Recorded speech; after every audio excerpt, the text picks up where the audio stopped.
Hi, Christopher. I'm Sam. I'm going to be your occupational therapist today. And I'm going to kind of just start by doing an evaluation of your hand, make sure that everything is working strongly and that you're not feeling pain. So if you do feel weakness or pain at any time, just let me know, okay? Okay, sounds good. All right, sounds good. So I'm going to start by feeling down your radius here to your radial styloid right here.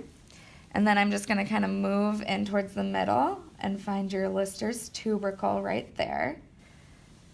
And then we're going to kind of look at your CMC joints. So this is what kind of is making your thumb move right here. My finger's on your CMC joint. And then right below that is your trapezium here. Let me just make sure I'm feeling it out right. All right. And then your scaphoid is also going to be kind of right in that area. So the trapezium will be right up here, and the scaphoid will be right down here. And I can kind of feel that on both sides when I'm pulling on it with my fingers over here. Okay, so your scapholunate junction is going to be, first I'm going to kind of feel for Lister's tubercle again. All right, and then there's kind of a drop off past that. So right here, there's kind of like an indent, and that's going to be in between your scaphoid on this side and your lunate on this side. So that's your scapholunate junction. All right, and then, so since we found the junction, the lunate is going to be kind of right towards this side. If your scaphoid is right there and your scapholunate junction's right there, there's your lunate. So just to kind of make sure that I'm feeling it correctly, can I have you kind of move your wrist around a little bit? Yeah, so I can kind of feel that lunate while you're moving your hand around. So now I'm going to kind of keep this here to kind of help me target where I'm moving next. And so I'm going to go down your second metacarpal, and this is going to be where your trapezoid will be. So again, your trapezium's kind of over here, and then your trapezoid, I can feel it pretty prominently right there.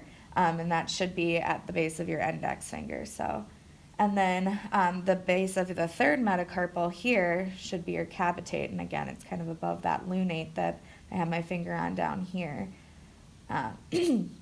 So this capitate here is going to be really important for when you ulnar and radial deviate. So this is kind of our landmark for when we're taking those measurements for ulnar and radial deviation. So your distal radial ulnar joint is going to be in between your radius here and your ulna here. So again, when I kind of move your wrist around, I can feel that joint right there moving with it. The triquetral lunar joint is, I'm going to find the ulnar styloid right here, and you have a pretty prominent one.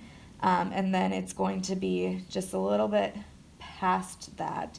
So again, we had our lunate that we identified earlier, and the triquetrum is going to be about right here.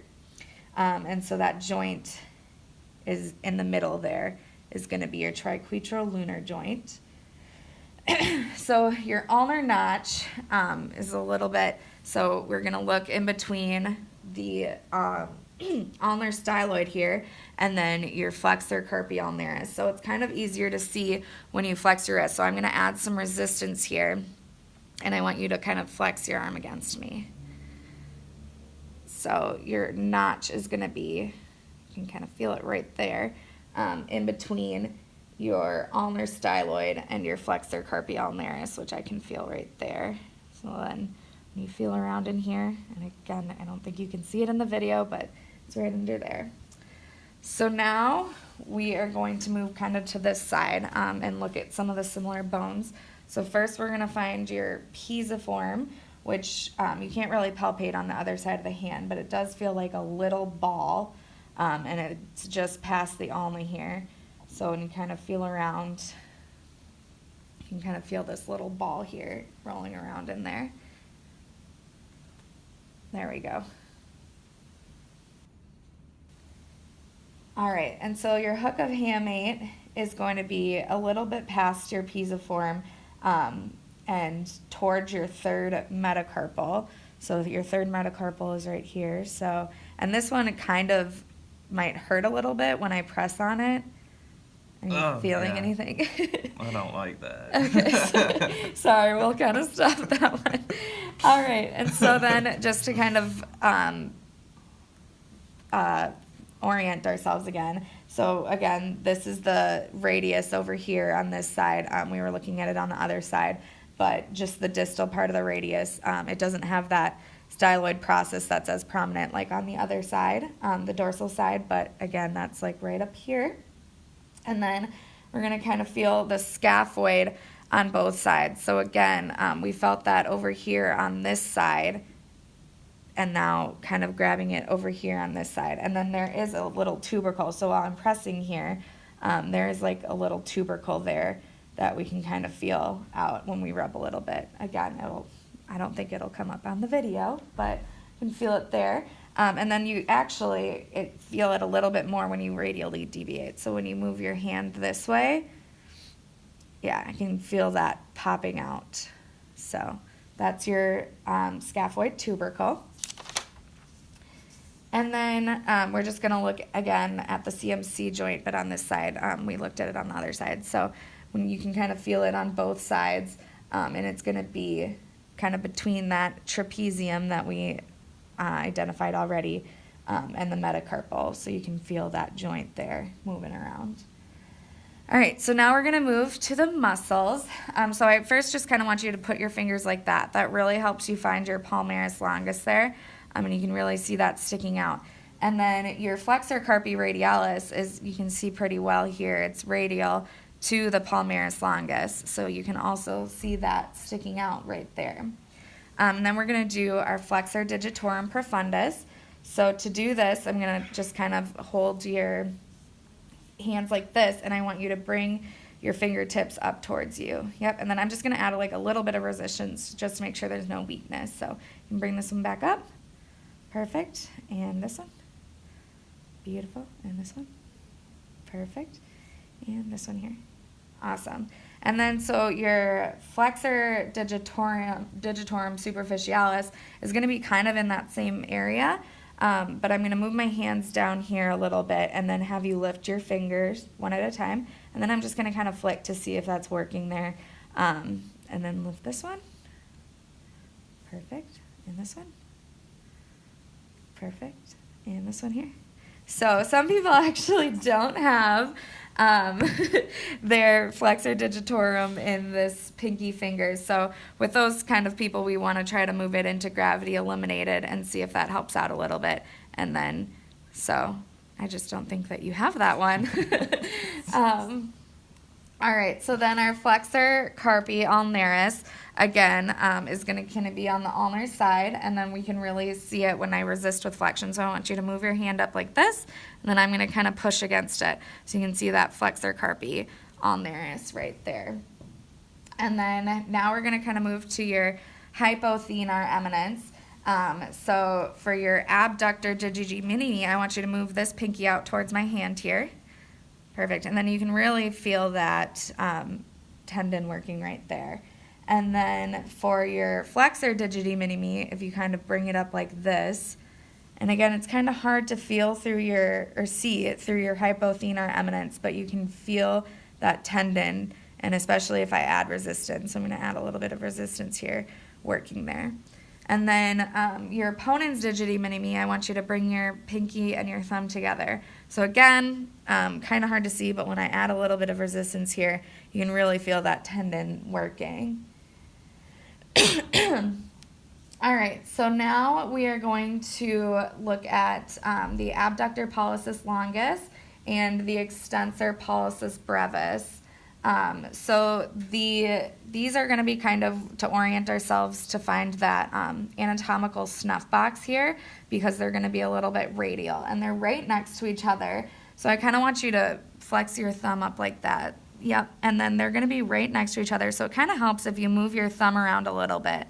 And it's kind of hard to see because they're really close to each other here. But there is the two tendons here. Again, if you want to feel them yourself, you can. And feel kind of those two tendons. And while you move your thumb around, you can feel those in there. 1, 2. Yes. and they're kind of a little bit hard to see. So then we're going to kind of look at the extensor carpi radialis longus and brevis. Again, these are kind of hard to see as well. So you're going to be able to palpate them a little bit further down here. So when you extend your wrist like this, and then I add some resistance, you can really feel them down here. And then the longus is going to be kind of towards the base of the index finger here, so you can feel that. And then the extensor carpi radialis brevis is going to be kind of at the base of the middle finger, so you can kind of palpate those down there.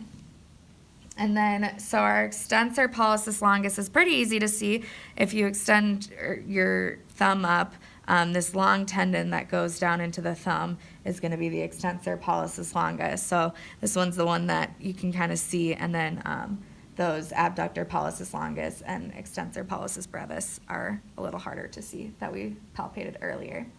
And then your extensor indices, so I'm going to have you put your, flex your other fingers like this and kind of move your finger up towards the sky. And so there you can see that extensor indices really working. And I'm going to add a little bit of resistance so you can kind of see that coming up here. So for your extensor digitorum communis, I want you to kind of put your hand in the position like this. Yeah, and then you really kind of see those tendons of the extensor digitorum communis working there. And we're doing that to kind of remove the lumbricals because they can also help out with this movement. So for your extensor digiti minimi, I kind of want you to do what we did with your pointer finger and then flex it up, and I'm going to kind of add some resistance. And again, this one's a little bit harder to see on you because it's a smaller muscle tendon, but I can really kind of feel that tendon working when you're extending your finger there. All right, and then your extensor carpi ulnaris, I'm going to have you extend your hand and then alternately deviate. So move it like this, and it might be easier to kind of move it like this, and you can really see that as you do that motion, it's kind of coming up this muscle tendon here is coming up right there. And then I'm actually going to move into one of our tests because it's called the extensor carpi ulnaris synergy test.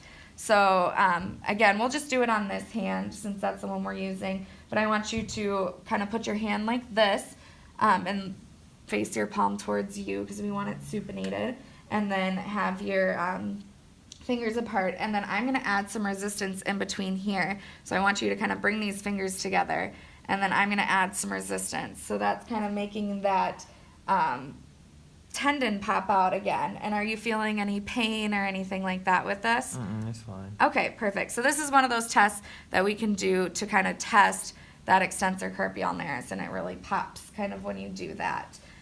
We're also going to do the extensor carpi ulnaris subluxation test. So I'm going to kind of show you how to do it.